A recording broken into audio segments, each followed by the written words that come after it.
komunitatea larrialdi linguistikoan gaude. Datu soziolinguistikoek, eguneroko bizipenek eta azken urtetako joerek argi erakusten digute. Euskaraldi judizial, politiko eta mediatikoak euskararen desofizializazioa elikatzen du. Globalizazio homogenizatzaileak hizkuntza nagusiak indartzen ditu eta minorizatuak ahultzen. Frankismoaren azken urteetan, Kutsosakon eta Ilun hartatik urgazi bat atera zuten milaka herritarrek.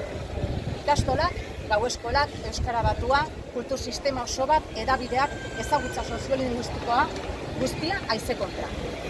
Guztia haize kontra egon denean euskaltzaletasuna aktibatu da. Guk Pasaiako euskalgintzan gabiltzanok badakigu zer den hori. Euskarak jauzi bat behar du hizkuntza politiketan, paradigma aldaketa bat.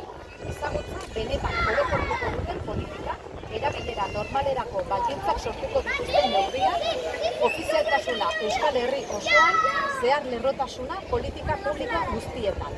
Tresnak badakizkigu. Oinarriak landuta daude. Adostasun soziala zabala eraikitzen ari da. Bidean hitzordu bat dugu.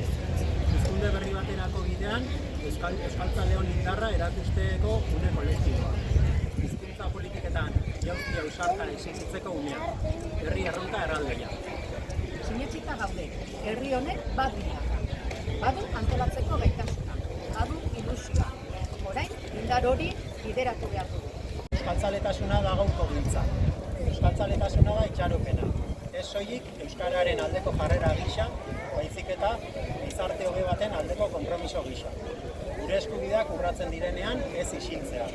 Gure egunerokoan euskaraz bizitzeko urratsak egitea. Antolatzea, elkarguneak sortzea, elkarren arnasa izatea, txinpartak piztea eta txinparta horiek guztiak elkartzeko, indarra erakusteko eta jauzi hori exijitzeko hitzordu bat dugu. Gaineran 13an Iruñan. Pasaitarrei euskaltzaletasunaren bilgune handi horretara joateko deia luzatzen diegu gaur hemen.